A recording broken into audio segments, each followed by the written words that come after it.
नारायणा में श्री दिगंबर पूर्णम गिरी। जब मैंने शास्त्र पढ़ा और उसमें यह आया कि जब महाप्रलय होगी तो 12 सूर्यों का ताप इस पृथ्वी पे गिरेगा जी।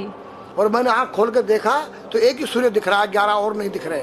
मैंने उनसे तर्क किया कि 12 ये लिखा है, गलत लिखा है कि 12 सूर्यों का ताप पड़ेगा, एक ही सूर्य 12 कहाँ है? तो उन्होंने कहा बेटा ये सत्य लिखा है, जो वर्तमान में हमारा सूर्य का प्रकाश आ रहा है ये केवल 8% आ रहा है।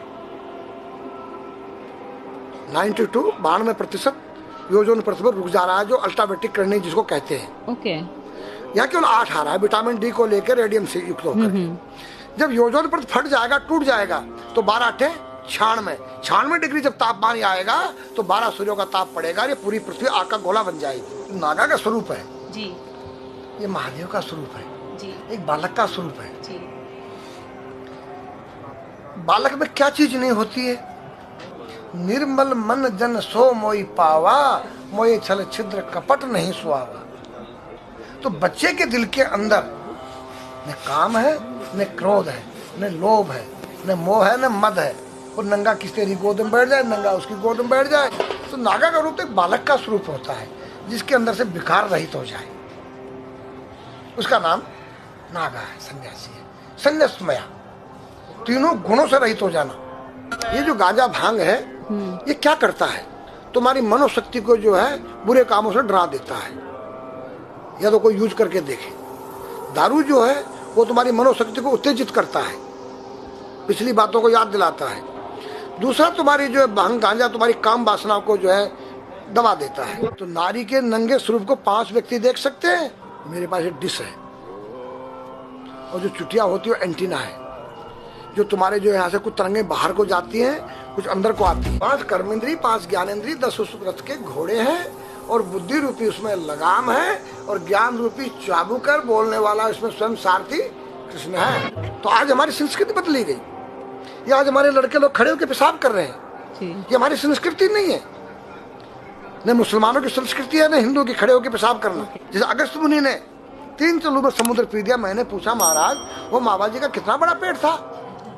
वो पृथ्वी पे रहता था क्या? पृथ्वी से बड़ा था उसका पेट जो सारे समुद्र पी गया? मैंने कहा नहीं बेटा, वो एक साइंटिस्ट थे, उस काल के वैज्ञानिक थे। उन्होंने ऐसा केमिकल डाल दिया कि पानी के 2 भागों में बढ़ गया, H2O हो गया और वो आकाश में उड़ गया। आज का जो नौजवान है ये साइंसवादी है, ये हमारी भौतिकवादी और जो हमारी धार्मिक आध्यात्मिकवाद को नहीं मानेगा।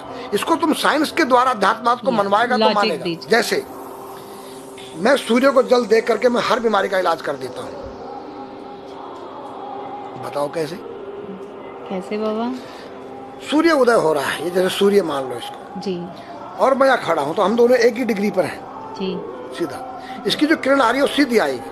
जी, मैंने स्नान किया, जी, मेरा बदन गीला है जी, और मैंने तांबे के लोटे में जल भरा तो तांबा कॉपर है, कॉपर में जब जल भर दिया तो कॉपर वाटर हो गया। राइट। और मैं अपने सिर के ऊपर से गिराया जी, और सूर्य का प्रकाश उसमें विटामिन डी रेडियम को लेकर टकराया जी, तो क्या बनेगा? रेनबो बनेगा, इंद्रधनुष बनेगा, 7 कलर बनेंगे। जो हमारे 7 कहते सूर्य के 7 घोड़े हैं। अब उसमें जो हरा रंग है क्लोरोफिल का है, जो पत्तियों में पाई जाती है, विटामिन डी और रेडियम से लैस है। वो मेरे मस्तक पे, मेरी आंख पे, मेरे कंठ पे, मेरे हृदय पे, मेरे फेफड़े पे, मेरे लीवर पे, मेरे पित्त पे, मेरे आमाशय पे, मेरे गुर्दों पे जब वो गिरेगा क्या करेगा? ऐसे 6 रंग कलर और बचे हैं, बैंगनी है, ऑरेंज है, नीला है। तो ये क्या करेंगे? किस चीज के प्रतीक है? जब हरा रंग क्लोरोफिल का है और डॉक्टर कहता है हरी पत्तियां खाओ, सब्जियां खाओ, उसमें आपको आयरन मिलेगा। तो अब वो जो विटामिन डी से जो हरा रंग पैदा हुआ है सूर्य की किरण से कॉपर वाटर में, वो क्या करेगा? कोई वैज्ञानिक बताए तो सही मुझे। एक अमेरिका का चेला है, एक रूस का है, वो मेरे भक्त बने हुए हैं। हरिद्वार में क्या वो कोई जल दे रहा होगा सूर्य को, वो भी अपने ऐसे से फेंक रहा है, मैं बैठा देख रहा हूँ ये क्या कर रहा है। मैंने उसको बुलाया तो मैंने यही फार्मूला उसको समझाया। वो मेरा शिष्य बनेगा। बोला ओ ये तो साइंस। मस्तिष्क पर तिलक क्यों लगाते हो इस जगह पर? पहले लगता है पीला, फिर लगता है लाल, फिर लगता है सफेद। 3 कलर क्यों लगते हैं? काला क्यों नहीं लगता? चौराहे पे 3 बत्तियां हैं जी, देखा होगा जी। लाल क्यों है?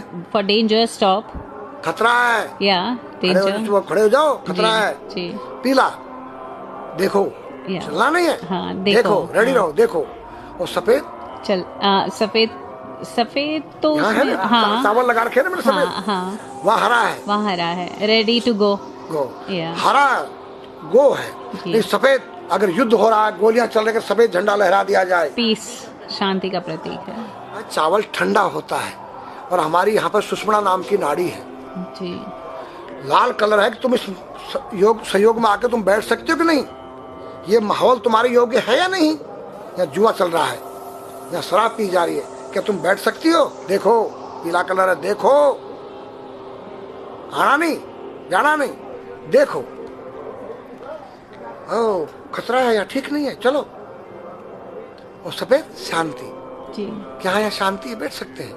तो ये हमारी जो है संस्कृति में एक वैज्ञानिक है। जब हम खाते गैस बनती है, तो बिल्कुल। चावल जब पानी में भीगे बाद ठंडा हो जाता है और हमारी सुषुम्ना नाड़ी पर जब लग गया है तो उस नाड़ी को ठंडा करने लग गया है।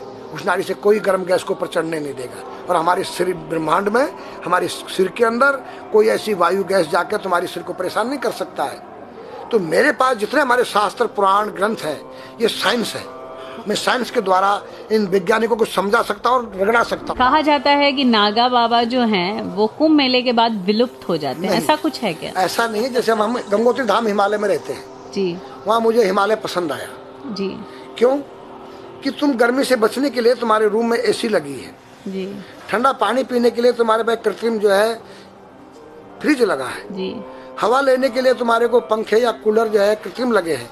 लेकिन भोलेनाथ बाबा ने मेरे लिए नेचुरल एसी लगा रखी है और नेचुरल फ्रिज लगाया है, नेचुरल पंखे लगे हैं।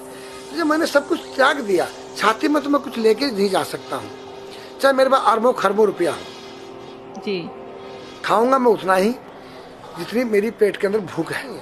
पढ़ना लिखना ये तो सहज चातुरी, काम धैन मन बस करन गगन चढ़न मुश्किल। काम धैन मतलब अपने वीर्य को कंट्रोल करना, अपने मन को कंट्रोल करना और अपने प्राण को ब्रह्मांड में यहाँ ले जाना। ये खोपड़ी क्या है? ब्रह्मांड है, उसको कहते हैं समाधि। इस सारे शरीर के प्राणों इकट्ठा करके इस ब्रह्मांड में मस्तिष्क में ले जाके बैठ जाना, जिसको ब्रह्मरंध्र कहते हैं, उस गुफा के अंदर।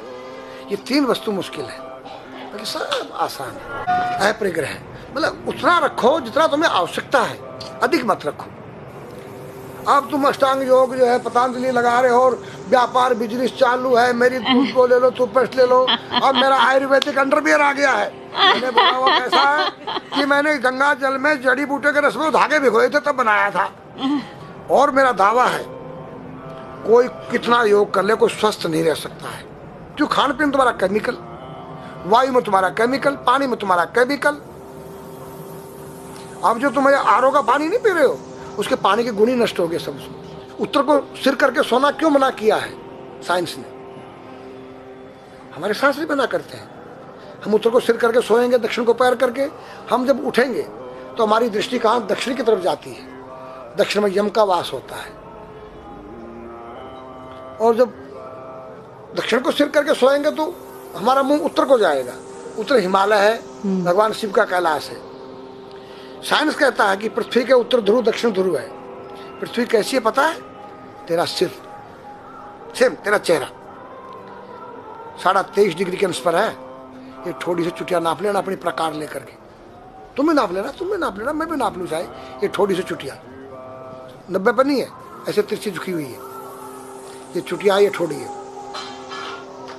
66.5 डिग्री कोण बनाती है। तो ये जो चुंबकीय मैग्नेट पावर है उत्तर से नॉर्थ से साउथ तक, हम जब सिर उत्तर की तरफ करेंगे तो ये नॉर्थ है, वो नॉर्थ है, नॉर्थ को नॉर्थ धक्का मारेगा तो तुम्हारे दिमाग में और तुम्हारे हार्ट में डिस्प्लोजन होगा और बैलेंस बिगाड़ेगा। इसलिए साइंस भी कहता है कि उत्तर की ओर सिर मत करो, और हमारे शास्त्र भी कहते हैं कि उधर मत करो, नीचे उधर दक्षिण की तरफ यम का वास है, उनकी तरफ दृष्टि पड़ती है उठते ही। मतलब एक कहने का फर्क है, एक चीज एक ही है। आज हमारे पास योग की विद्या थी, वो गायब हो चुकी है। अब तो जो थोड़ा सा कोई एक चूहा था, वो दुकान में गया, उसको एक हल्दी कंकर मिल गया, बोला हम पंसारी हो गया है। हल्दी मिल जाने से पंसारी बन गया। जो पीटी स्कूल में कभी किया होगा आप लोगों ने, पढ़ा होगा स्कूल हाँ में, जी। उसी को योग कह रहे हैं। योग क्या है? भगवान कृष्ण के पास था, उज्जैन गए थे संदीपनी ऋषि के पास सीखने के लिए। एक ही समय में 16,808 रानियों के साथ बात कर रहे हैं, अलग अलग रूप में। योग से अनेक रूप बन सकते हैं। योग हनुमान जी के पास था। जब लंका में घुसे हैं तो मच्छर का रूप बनाया उन्होंने, मत्स्य के समान रूप धर कपि, मच्छर के समान। जब सीता के पास गए छोटे से बनकर, तो पूछा क्या तेरे जैसे ही है सब? कि हाँ। फिर तो श्रीलंका पे विजय पाना असंभव है। तो हनुमान ने पहाड़ का जैसा रूप दिखाया, हिमालय जैसा। सर्जविन करना, अपने प्राण को निकाल के मुर्दे में डाल देना, उसको प्रकाया प्रवेश कहते हैं, जो आज है ही नहीं, लुप्त हो गई। जो जानता है किसी को बताता नहीं है। अगर अब उसका कोई शिष्य है, उसको बताना चाहो, उसको जिज्ञासा नहीं उस शिष्य को सीखने के लिए।